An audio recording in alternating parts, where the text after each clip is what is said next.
வணக்கம் மக்களே, உங்கள் தமிழ் மகன் ஐசக் மறுபடியும் வந்துட்டேன். இன்னைக்கு நம்ம ஒரு வித்தியாசமான ஒரு விஷயத்தை பத்தி தான் பேச போறோம்.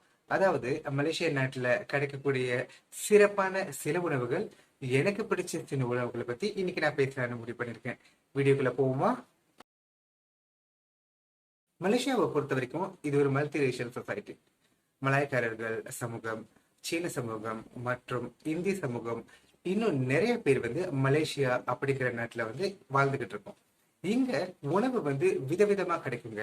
இன்னைக்கு நம்ம பேச போறது என்னன்னா, எனக்கு பிடிச்சு நான் டேஸ்ட் பண்ண சில உணவுகளை பத்தி உங்ககிட்ட பேச போறேன். மலேசியாவோட சிக்னிபிகன்ட் உணவான சில உணவுகளை பத்தியும் நம்ம இன்னைக்கு பேச போறோம். முதல்ல பாத்தீங்கன்னா இந்த நசி லம்மா அப்படின்னு சொல்லுவாங்க. அதாவது இது தேங்காய் பால் சாதம். இந்த தேங்காய் பால் சாதத்துல நெத்திலி பொடி, அதாவது நெத்திலி கருவாடை வறுத்து ஒரு தொக்கு செய்வாங்க. அதை சம்பால்னு சொல்லுவோம். அதுக்கப்புறம் கூடவே கடலையை பொரிச்சு வைப்பாங்க. அப்புறம் நெத்திலி கருவாடை பொரிச்சு வைப்பாங்க. முட்டையை அவிச்சோ இல்ல பொரிச்சோ வைப்பாங்க. அப்புறம் வெள்ளரி துண்டை வந்து வெட்டி வைப்பாங்க. இதுதாங்க மெயின் டிஷ்.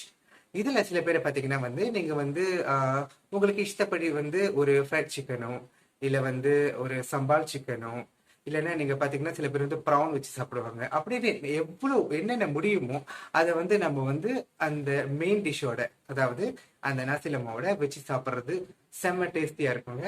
இங்க நீங்க பாத்தீங்கன்னா அது அன்றாட காலை உணவா தான் நிறைய பேர் சாப்பிட்டுக்கிட்டே இருக்காங்க. மலேசியாவுக்கு வந்தவங்க, மலேசியால இருக்கிறவங்களுக்கு இது டெஃபினெட்லி தெரியும். நாசிலமா கண்டிப்பா எங்களுடைய மெயின் டிஷ் ஃபார் பிரேக்ஃபாஸ்ட். அடுத்தது நீங்க பாத்தீங்கன்னா நான் விரும்பி சாப்பிடக்கூடிய உணவு என்னன்னு நீங்க பாத்தீங்கன்னா வந்து இந்த பர்கர்ஸ். பர்கர்ஸ்ன்னு நான் சொல்றது வந்து பெரிய பெரிய ஃபுட் அவுட்லெட்ல உள்ள பர்கர்ஸ் இல்லைங்க. இது வந்து ஒரு சின்ன ஸ்டால்ஸ் இருக்கும். அந்த ஸ்டால்ல வந்து நீங்க கஸ்டமைஸ் பண்ண மாதிரி உங்களுக்கு விருப்பப்படியான அவங்க பர்கர் செஞ்சு கொடுப்பாங்க. அதாவது நீங்க டபுள் சிக்கன் வைக்கலாம், இல்ல வந்து எக்ஸ்ட்ரா சாஸ் வைக்கலாம். நீங்க எப்படி வந்து கஸ்டமைஸ் பண்ணி சொல்றீங்களோ அதே மாதிரி அவங்க செஞ்சு கொடுப்பாங்க. செம்ம டேஸ்டியா இருக்குங்க. வாய்ப்பே இல்லை. அதை சாப்பிடாதவங்க இருக்கவே மாட்டாங்க மலேசியால. இது வந்து நார்மலி வந்து ஈவினிங்ல தான் கிடைக்கும். அதாவது ஒரு 6 மணி 7 மணிக்கு மேல வந்து இந்த பர்கர்ஸ் வந்து கிடைக்கும். அடுத்தது நீங்க பாத்தீங்கன்னா இந்த ஏபிசின்னு சொல்லுவோம். ஏபிசின்னா ஆல்பபெட்ஸ் இல்லைங்க, ஐஸ் பாத்து சாம்போ. அதாவது இது வந்து ஒரு ஐஸ் பிளண்டடான ட்ரிங்க். முதல்ல ஐஸ் கியூப் எடுத்து பிளான் பண்ணிட்டு அதுல வந்து நிறைய சிரப்ஸ் போடுவாங்க. அப்புறம் வந்து பால் போடுவாங்க. அப்புறம் வந்து நிறைய கடலைகள் போடுவாங்க, பழங்கள் போடுவாங்க. இது வந்து ஒரு ஐஸ் பிளண்டட் மாதிரி இருக்கும். ரொம்ப ட்ரெடிஷ்னலா இருக்கும், ரொம்ப சுவையா இருக்கும். நிறைய இடத்துல மலேசியால இது வந்து ரொம்ப ஃபேமஸா இருக்கும். அதுவும் வந்து சில பேர் வந்து குறிப்பிட்டு இந்த இடத்துல வந்து நல்லா இருக்கும் அப்படின்னு சொல்லிட்டு தூர பயணம் சென்று கூட வந்து இதை சாப்பிட்றவங்க இருக்காங்க. இப்ப பாத்தீங்கன்னா மலாக்கால இல்ல பாட்டிக்சன்ல அப்படின்னு சொல்லிட்டு நிறைய மாநிலங்கள்ல வந்து இது வந்து ஸ்பெஷலா தயாரிக்கப்படும். இப்ப வந்து பேசிக்கா வந்து ஐஸ் பிளண்டட் சிரப் அந்த மாதிரி சொன்னால அதையும் தவிர்த்து இன்கிரீடியன்ஸ் போடுறவங்க கூட இருக்காங்க. சோ மலேசியாவை பொறுத்த வரைக்கும் நாங்க சில இடங்களை தேடி போய் இந்த ஏபிசியை வந்து சாப்பிடுவோம், குடிப்போம். அதாவது ஐஸ் இருக்கிற வரைக்கும் சாப்பிடலாம், ஐஸ் கரைஞ்சிருச்சுன்னா அதை வந்து ஒரு தண்ணியா குடிக்கலாம். அதுக்கு மேல இந்த ஈவினிங் ஃபுட்னு நீங்க பாத்தீங்கன்னா வந்து சாத்தேஸ் இருக்கு.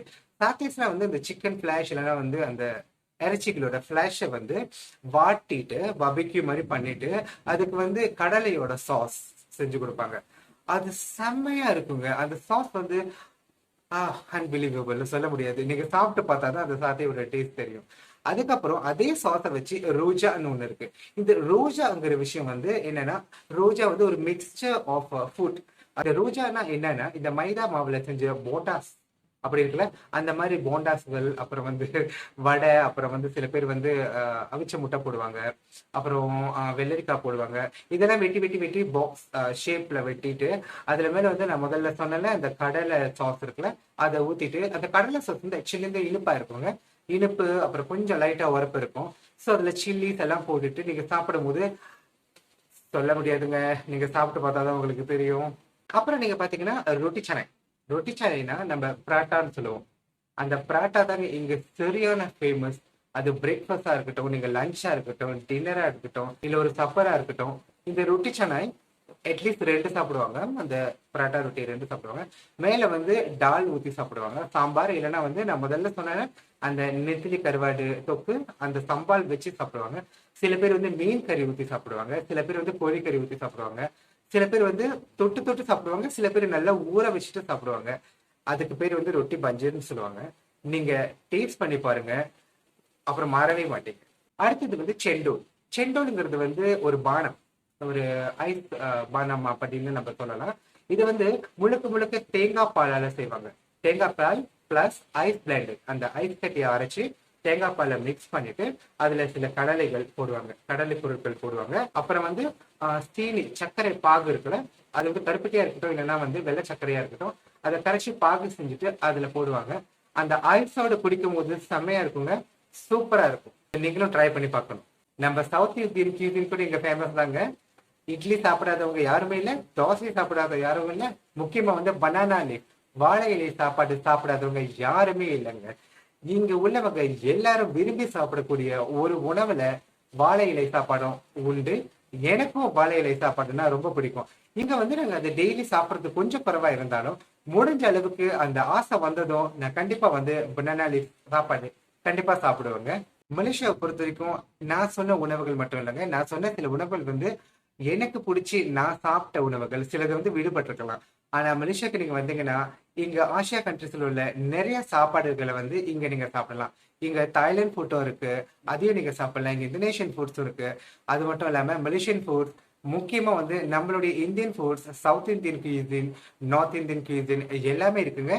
உங்களுக்கு என்ன மாதிரி வந்து டேஸ்ட் வேணுமோ, என்ன மாதிரி சாப்பிடணும்னு அன்னைக்கு தோணுதோ அந்த மாதிரி ரெஸ்டாரண்ட்ஸ் வந்து இங்க வந்து அவைலபிள்ல இருக்கு, கிட்ட கிட்ட தான் இருக்கு. இங்க வந்து தூரமா பயணம் செய்ய வேண்டிய அவசியம் இருக்காதுன்னு நினைக்கிறேன். இதுல முக்கியமானது என்னன்னா சில மாநிலங்கள் வந்து ரொம்ப ஃபேமஸா இருக்கும்.